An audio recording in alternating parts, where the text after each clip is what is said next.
Good evening, everybody, and welcome to our final episode of our Friday Opera Explorer series from Irish National Opera.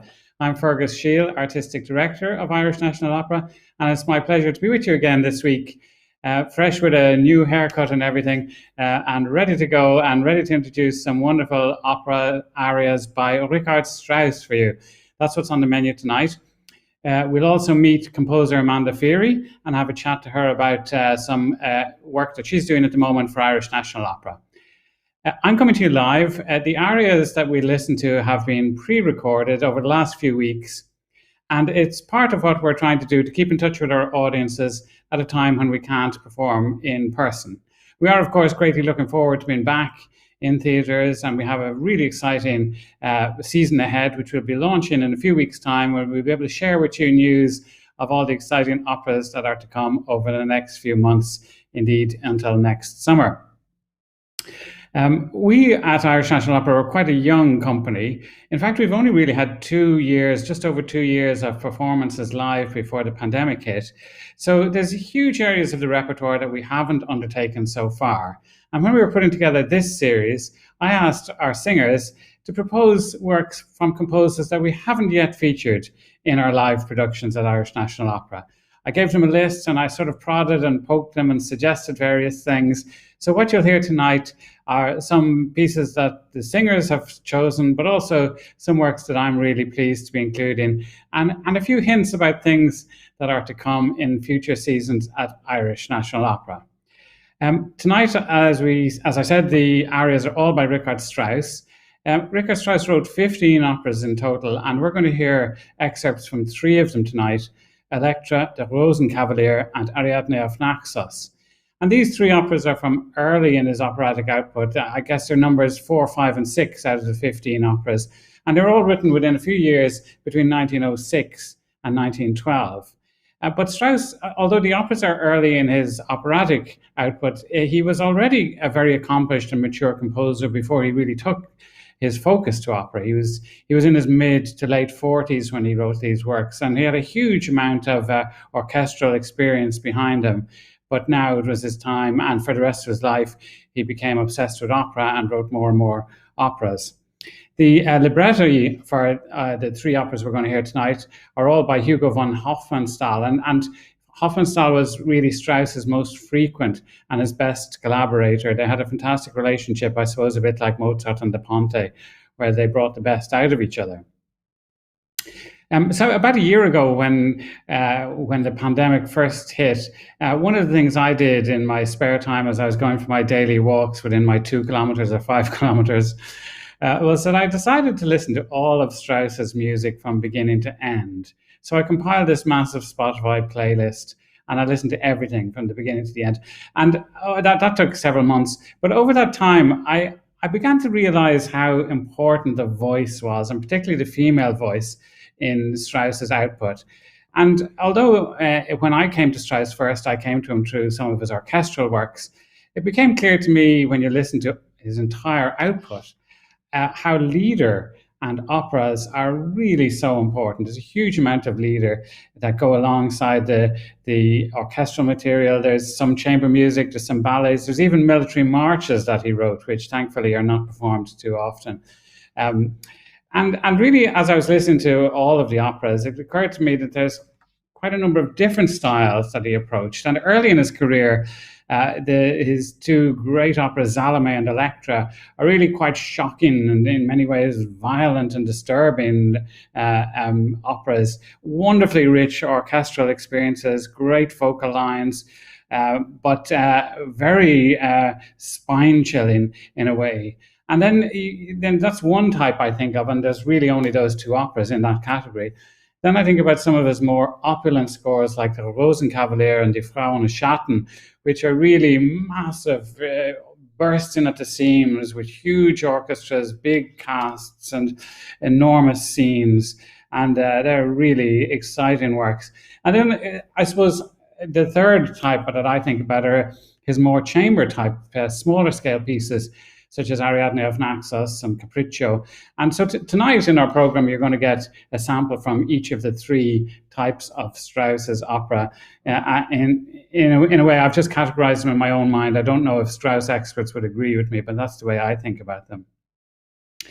Strauss, of course, in his operas, they're true composed. They start at the beginning. They go through lots of different scenes, and he doesn't write arias as such. So the excerpts we've taken for you tonight, we've had to sort of add in a little concert ending, or sometimes there might be a vocal line that comes in for a moment, which is missing if there's like a second singer who makes a brief appearance. And in these arias, the piano will fill in all of those. So they're a little bit truncated, and some of them just like fade out and things like that. But they contain some of the real jewels and gems of moments.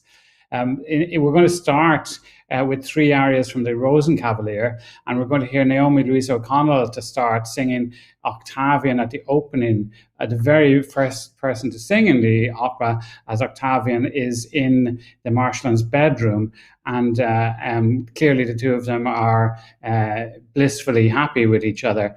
And then later on in the same act, the Italian tenor comes and sings. There's quite a lot of things that happen in the Marshland's bedroom. It's very aristocratic. There's lots of servants and people from the household, and this Italian tenor who sings some entertaining music. And Gavan Ring is going to sing that short, beautiful little piece. Also, unusually for Strauss, it's in Italian because the character is Italian.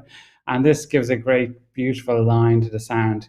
And then we're going to hear Sophie, who is the young daughter of Faninal, and her reaction to being presented with the rose by Octavian, which happens near the beginning of Act 2, and the ecstatic bliss that she has from this ceremonial presentation of the rose.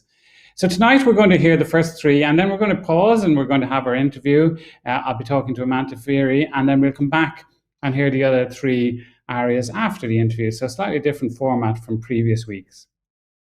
Just before we go to the music, I wanted to remind you that there is a program available for tonight's concert. So if you haven't already downloaded it, feel free to go to our website, irishnationalopera.ie, and download the program. And as we go, we love to get your comments. We love to hear from where you're listening from, what you think, what operas you like. Would you like to hear some of these operas in full?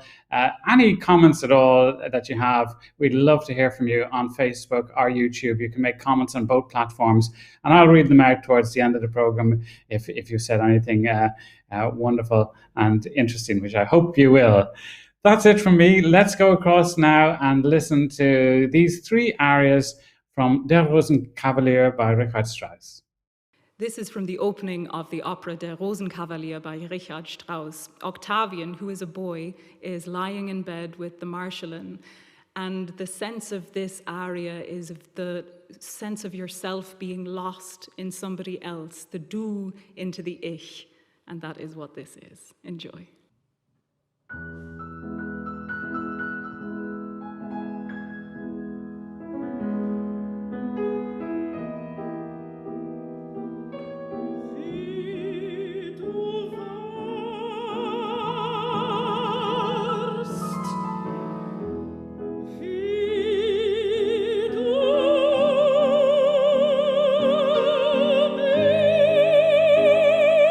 Bist du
In this aria, we're in the Marschallin's bedroom in Strauss's Rosenkavalier.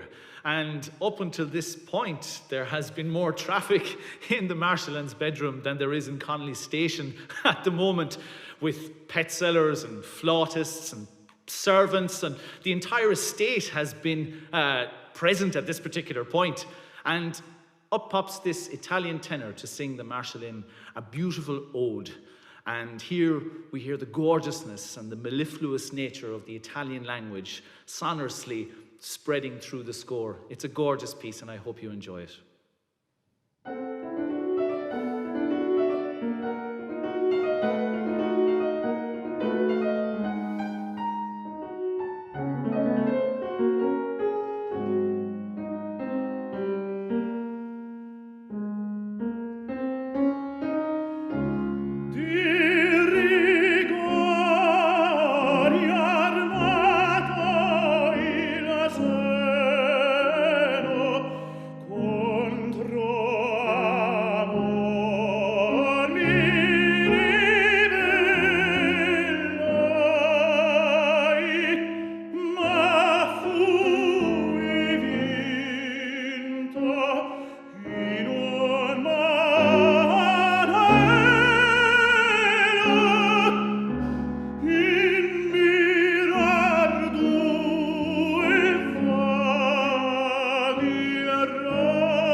We are at the beginning of Act 2 of Der Rosenkavalier by Strauss.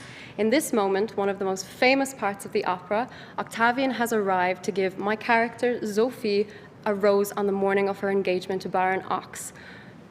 As we all know, they fall madly in love, and it sets the story for the rest of the opera.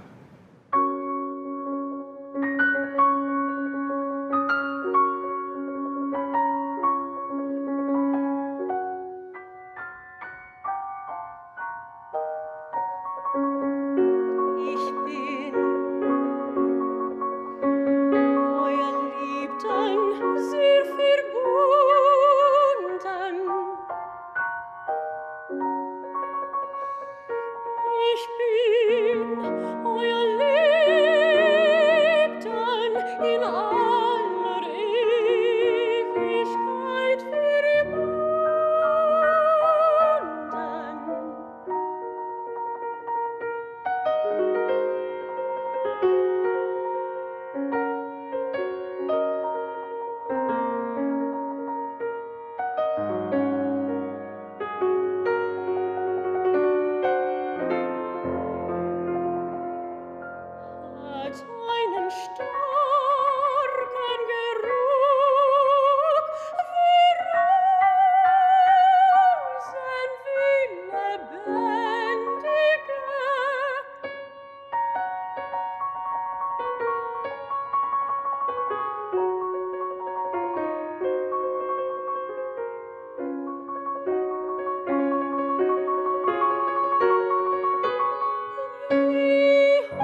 Wonderful, the Rosenkavalier excerpts there, and thank you very much to Sarah Shine and also earlier to Gavan Ring and Naomi Louisa O'Connell.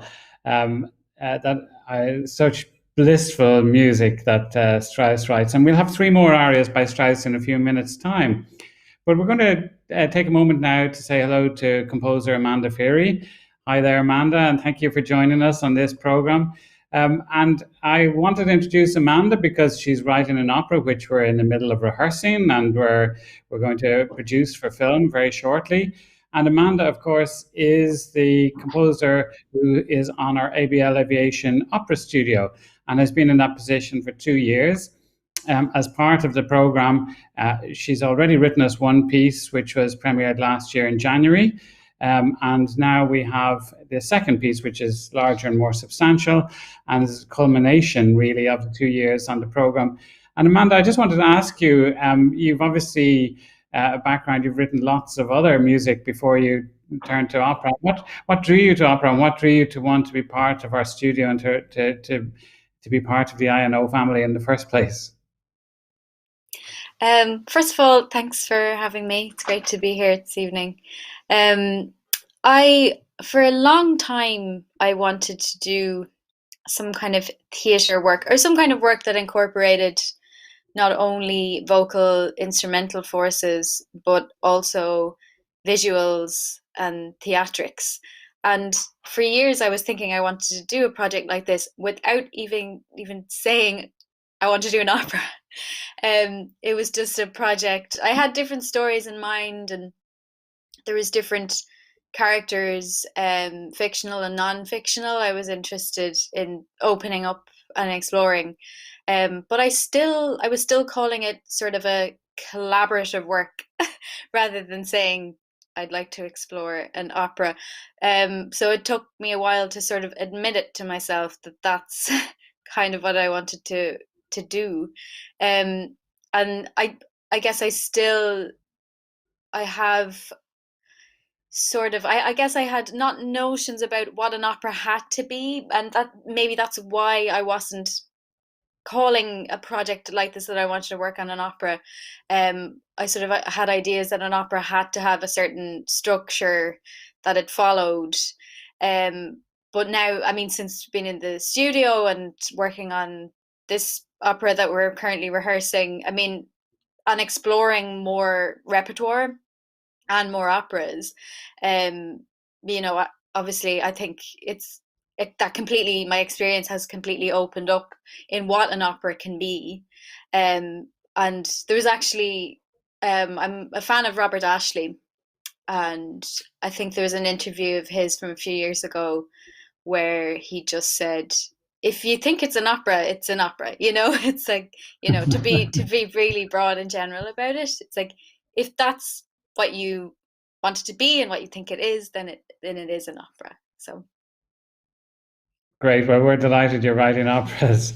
And tell us a little bit then about, so we just started rehearsing on Wednesday this week. The opera is called The Thing I Cannot Name. So obviously you've been working on it for a long time to get it to this point where it's in a rehearsal room. It's a huge amount of work for any opera. And when you first of all think I'm going to write an opera, or somebody asks you to write an opera, or the opportunity arises, it could be quite a perplexing, where do you start? Where did you start, and how did you come to choose this subject? I really wanted, again, it was sort of thinking of a sort of collaborative work, in terms of what subject matter, what story, a person or situation I'd focus on. And it was I guess it was started really broad, as kind of long-term projects do start, and then it starts to be kind of honed in. I, for a long time, wanted to get some project going around female desire, and then in this very broad sense, and what that means. And a thing I cannot name is that in the broad sense, but the three different characters in the opera, we look at female desire from three quite different angles. So at the the very beginning, I wasn't sure exactly what kind of female desire I wanted to focus on, because there's different situations and different stories. And obviously with the help of our brilliant librettist, we focused on what we'd really like to kind of dig open in terms of the three characters. The librettist is Megan Nolan, who's a writer and journalist. And I guess it's no exaggeration when I say that Megan is kind of the dream writer I had for this project.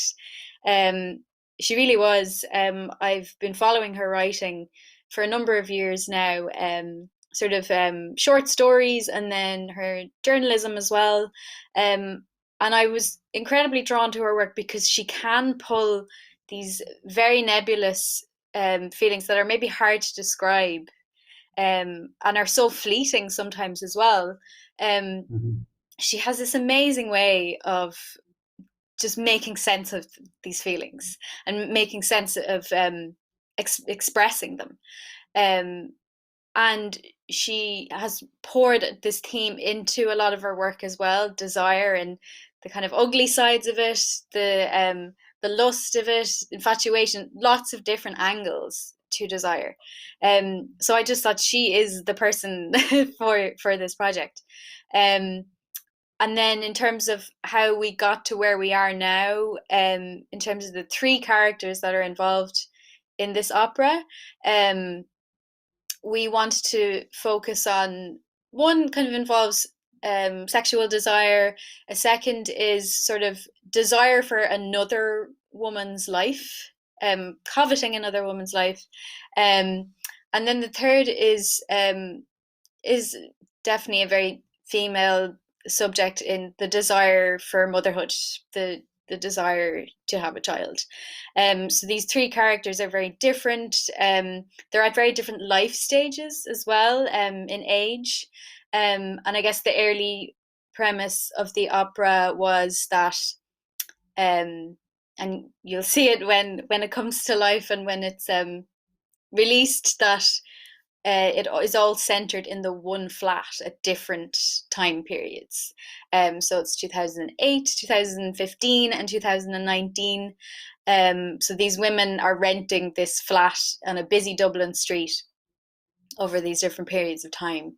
And we basically see them reflect on their situations and reflect on their feelings. I'm thinking more large scale operas in terms of their narrative can go over weeks, years. The story can be maybe a longer length of time, but with A Thing I Cannot Name, it's actually only sort of reflections over a few minutes of intense feelings. So it's quite real time in that sense, if that makes sense. So it's New Year's Eve is the sort of premise and setup, and it's not too long before midnight on New Year's Eve. So this Dublin is sort of, there's an energy around it in terms of the countdown to New Year's Eve. But none of these women are out with other people or celebrating or doing anything. They're all in their flats, and we hear them reflect on their different situations.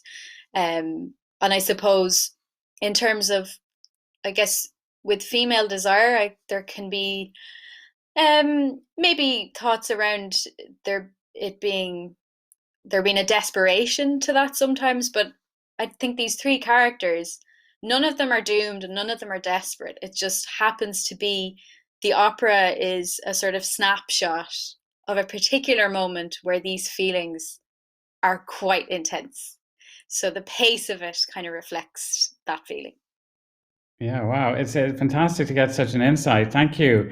And it's making me want to see it even more. And as you're talking, I mean, this is coincidental that we just listened to three arias from the Rosenkavalier, where the subject of female desire is a really important part of the subject, and also the subject of the passing of time, which is really quite interesting. But just Amanda, one last quick question. I often feel for composers who spend, of everybody involved in putting on an opera, I think composers probably spend the most time invested in what is happening.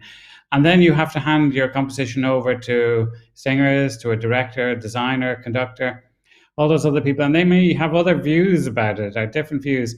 I know we're only on day 3 of rehearsals, but I just wonder, is there anything in the process so far that has surprised you about, or that might go in a different direction to what you would have imagined?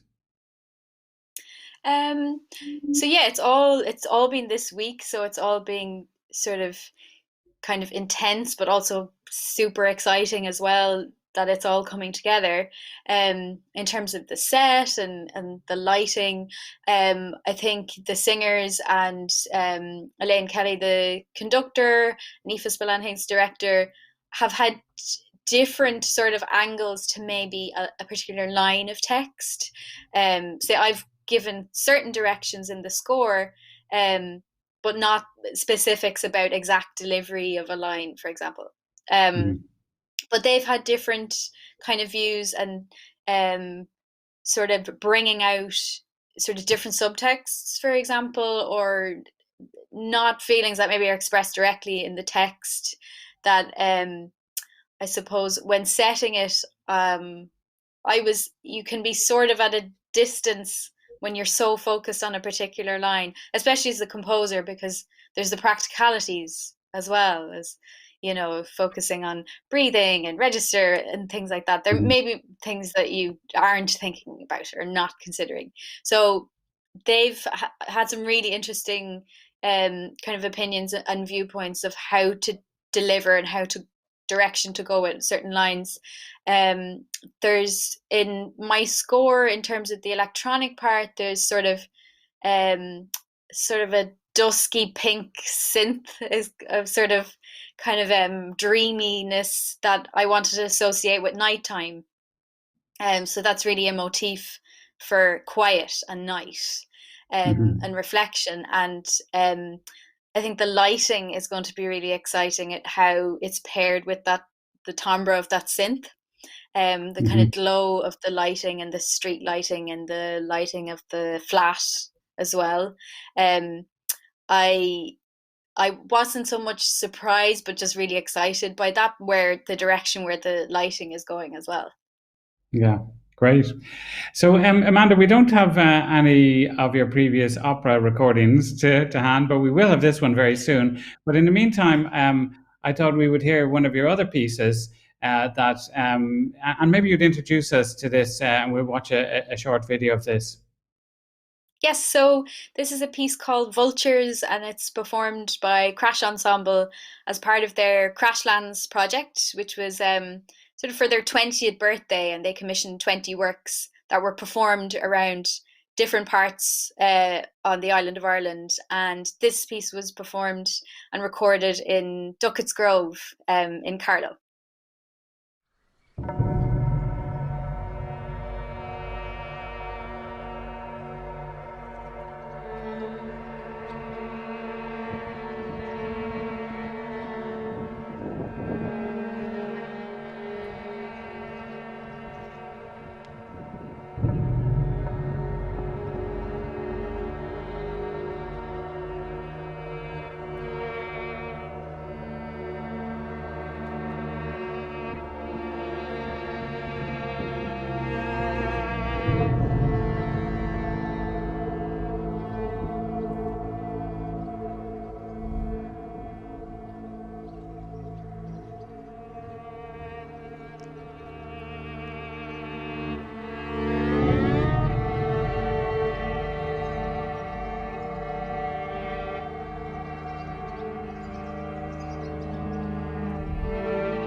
That's beautiful. Just an excerpt there of Vultures by Amanda Feery, played by Crash Ensemble.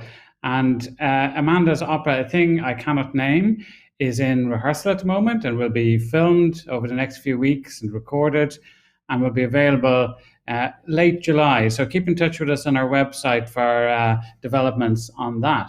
But we're going to go back to Richard Strauss now, and we're going to hear the next three arias on tonight's menu. And we have, first of all, Elektra, Ich kann nicht sitzen, which is Chrysothemis' aria from quite near the beginning of Elektra.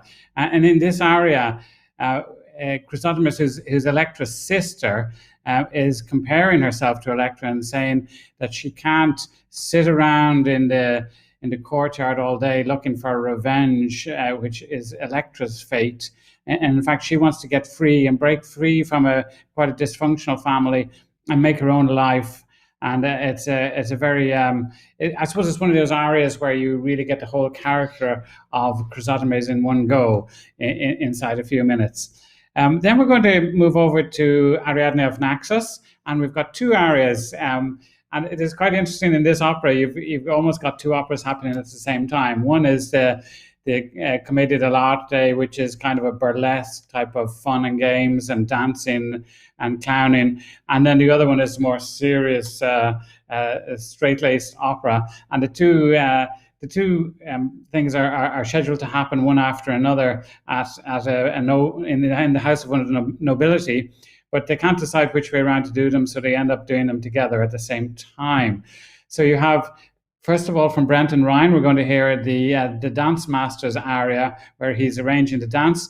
And then you have also from Gemma Ní Bhriain afterwards, the composer's aria, which is a glorious moment of really an ode to music. We're not actually going to perform the two arias at the same time. I think that would be too much. We will do them one after another. So three more arias from Richard Strauss. And don't forget to leave us a comment on Facebook or on YouTube and let us know how you're enjoying the music tonight. But let's go over now, and we have Sinéad Campbell Wallace with the Elektra aria first. Elektra is a story of high-octane family dysfunction. The two sisters, Elektra and Chrysothemis, are imprisoned in their own home by their mother and her new husband, Aegist. My character, Chrysothemis, is trying to convince the stubborn and vengeful Elektra to relent a little so that they can regain some of their freedom. Elektra is an intense, dark piece, and yet Chrysothemis shines brightly as a light of hope as she sees her future outside of the prison walls of her home.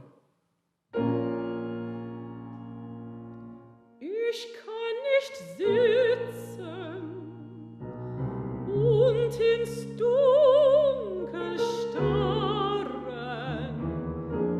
wie du. Ich hab's wie Feuer in der Brust, es treibt mich immerfort herum im Haus. In keiner Kammer leidet's mich, ich muss von einer Schwelle auf die andere. Ach, trepp auf, trepp ab, mir ist das rief es nicht. Und komm ich hin, so stirbt ein leeres Zimmer mich an.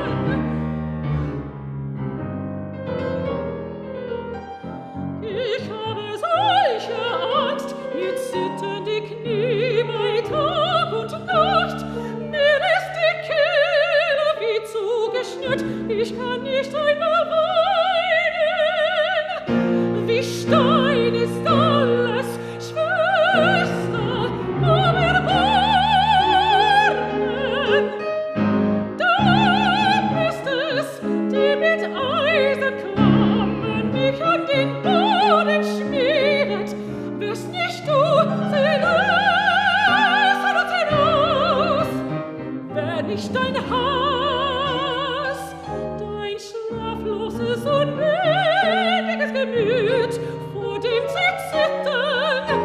Ah, so ließen sie uns ja heraus aus diesem Kerker. Schwester, ich will heraus, ich will nicht jede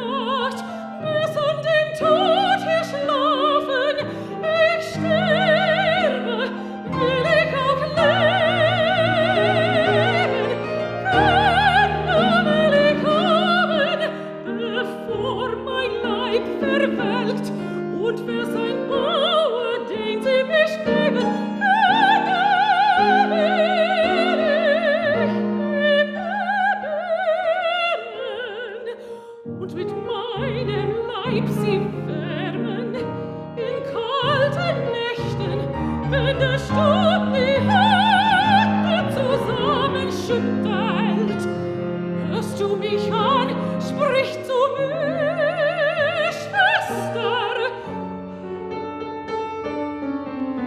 Hab Mitleid mit dir selber und mit mir, wenn frommt denn solche Qual. Der Vater, der ist tot, der Bruder kommt nicht heim. Immer sitzen wir auf der Stange, wie angehängte Vögel, wenden links und rechts den Kopf. Und niemand kommt. Kein Bruder, kein Bote von dem Bruder, nicht der Bote von einem Boten. Nichts. Mit Messen gräbt Tag um Tag im Dein und mein Gesicht sein Mal. Und draußen geht die Sonne auf und ab. Und Frauen, die ich lang gekannt hab, sind schwer vom Segen, nötig der Brunnen, heben kaum die Eimer. Und auf einmal wird entbunden ihre Last. Kommen zum Brunnen wieder, und auf ihnen selber wird Süß und Frank.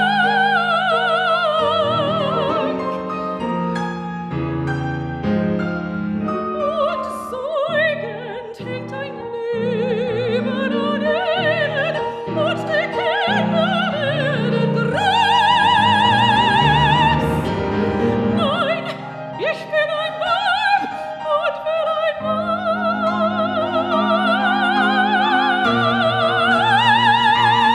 Weiberschicksal.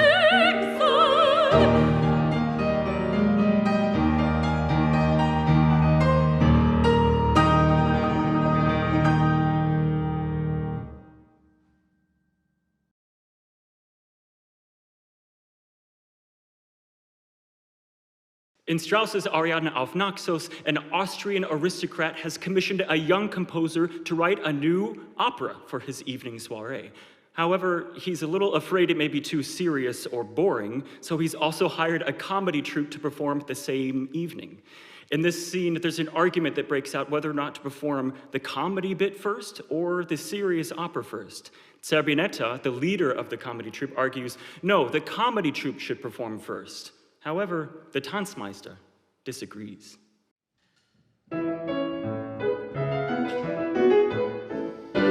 Gegenteil, man kommt von Tisch, man ist beschwert. Und wenig aufgelegt, man macht unbemerkt ein Schläfchen, klatscht dann aus Höflichkeit und um sich wach zu machen, indessen ist man ganz munter geworden. Was kommt jetzt, sagt man sich. Die ungetreue Zerbinetta und ihre 4 Liebhaber, ein heiteres Nachspiel mit Tänzen, leichte, gefällige Melodien, ja eine Handlung, klar wie der Tag. Da weiß man, woran man ist, das ist unser Fall, sagt man sich.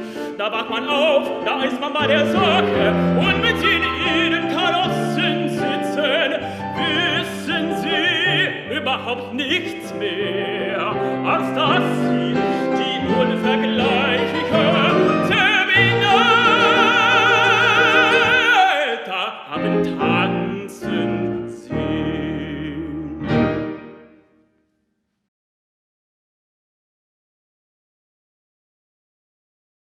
Componist's aria is one of the great Strauss mezzo-soprano arias.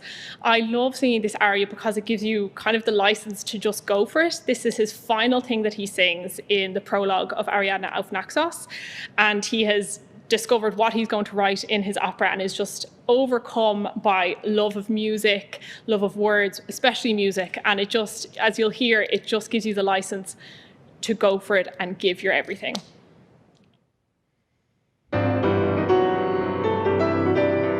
Sein wir wieder gut, ich seh jetzt alles mit anderen Augen, die Tiefen des Dasens sind unermesslich. Mein lieber Freund, es gibt manches auf der Welt, das lässt sich nicht sagen. Die Dichter unterlegen ja recht gute Worte, recht gute. Jedoch, jedoch, jedoch, jedoch, jedoch macht es den Meer, macht Freund. Die Welt ist lieblich und nicht fürchterlich den Mutigen. Was ist denn Musik?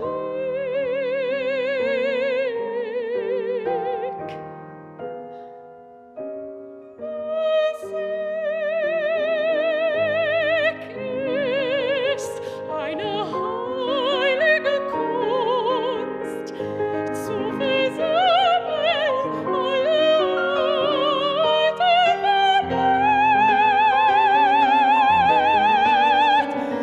Wie Karamell einen strahlenden Tran, und darum ist sie die Heilige unter den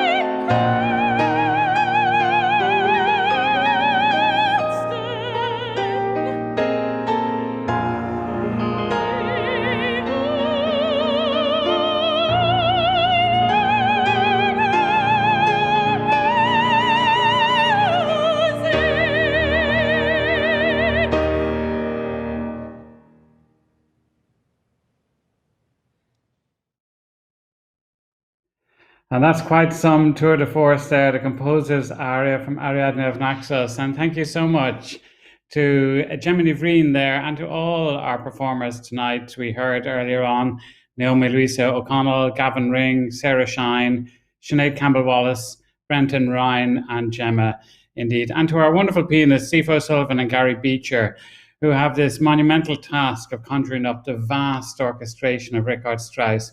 And they have done so tremendously, not just with Strauss, but in all the other composers throughout this series.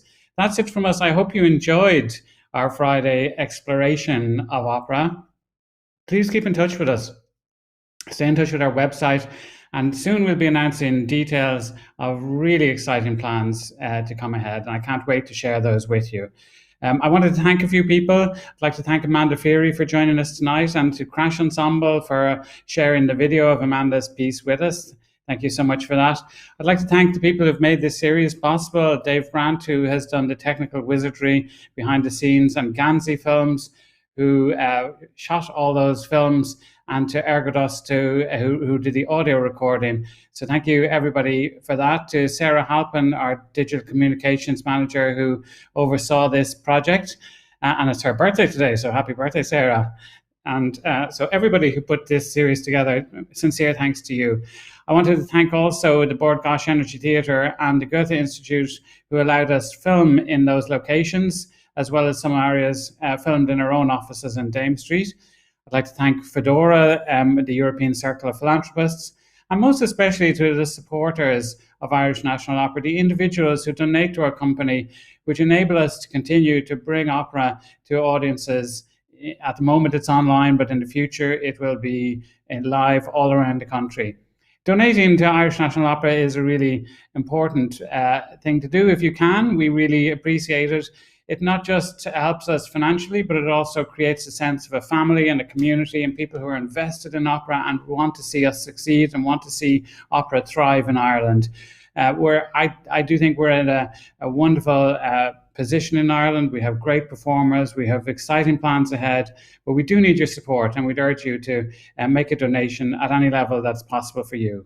Of course, big thanks to the Arts Council, who is our principal donor, without whom we wouldn't be able to do any of our activities. So that's it from me. I'm signing off for the moment, but we'll be in touch, and I hope to see you either online or at a live performance in the not too distant future. Thank you very much for joining us.